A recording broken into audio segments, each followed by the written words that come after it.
Hey, TNN, Facebook, YouTube, it's Kevin Newsom giving a brief report on the Korean Peninsula. Of course, this is a tinderbox, a powder keg waiting to blow. It's pretty incredible what's going on right now. This is early May 2017, and we are, in my opinion, very close to war. A quick rundown of what you see here. In red is North Korea. It is above the 38th parallel. In blue is South Korea. It is below the 38th parallel. And of course, the 38th parallel divides both countries and is the home of the DMZ, or demilitarized zone, which is the heaviest fortified, most heavily armored border on the planet.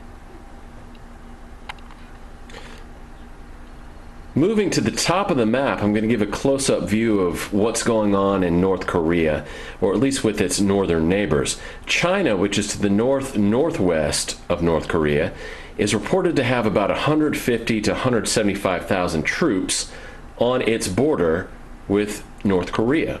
Russia, which has a very small sliver of land that borders North Korea, is reportedly moving its men and material, including artillery, over to that border right now. They will not confirm, and neither will China.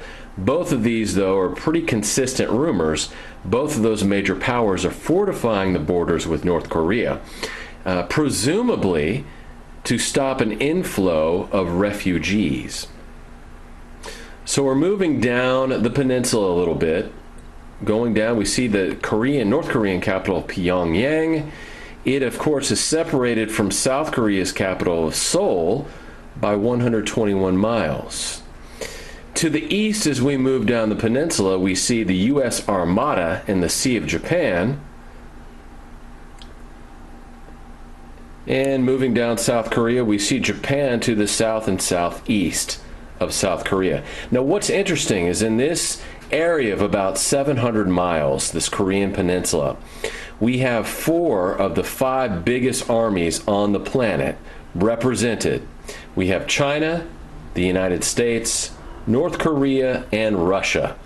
You add in South Korea at 7 and Japan at 21, and it is truly a madhouse. And it's just going to take one small incident for the whole place to go up in smoke. Speaking of army sizes, North Korea's army, when we're just talking active personnel, no reserves, no paramilitary forces, sits at 1.2 million. South Korea has an active armed force of 630,000. The United States has 24,000 of its troops in South Korea, 40,000 of its troops in Japan, and Japan has an active force of 247,000 troops. So there is a lot of manpower right now on this peninsula.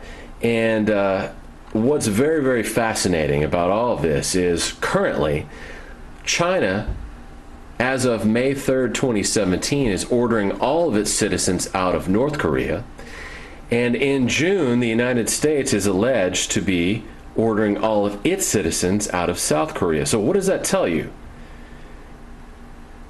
Dear viewer, do you think that either of these countries will be ordering their peoples out of these respective countries on the Korean Peninsula if something was not going to happen? There is a huge, tremendous concentration of armed forces in a very small area. And you throw in the U.S. Armada, U.S. bombers allegedly shadowing North Korea, and all the stage is basically set for a huge war. Having said that, I think there are 3 real possibilities as far as what happens next, and I'm going to review those possibilities right now. So before you are the 3 possibilities I see coming out of this Korean issue right now. The first is war, and I give this a 70% chance of happening. Given the fact that China is evacuating their citizens from North Korea, the U.S. will be evacuating their citizens from South Korea, the tensions between North Korea and the U.S., the fact that North Korea is developing nuclear weapons and the means to deliver those at some point, and they have no intention of ever giving those up, I think we're going to go to war on the Korean Peninsula.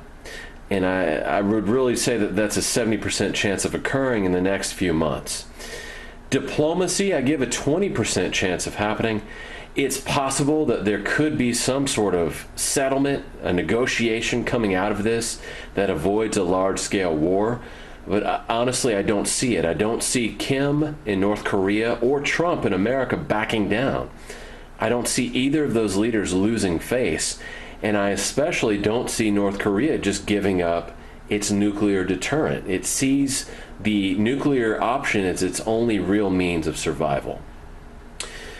Number 3, I also give kind of an oddball possibility here, but one that I give serious consideration.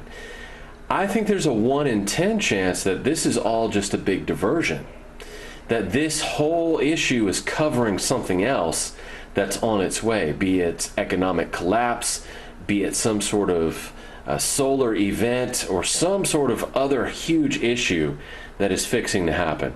But taking a step back and looking at all 3 of these possibilities, the most likely by far is war, so keep that in mind as we move forward in the month of May 2017. I suspect something's going to go down in the next 2 to 3 months. This is Kevin Newsom saying God bless you whenever, wherever you're at. Take care. Bye-bye.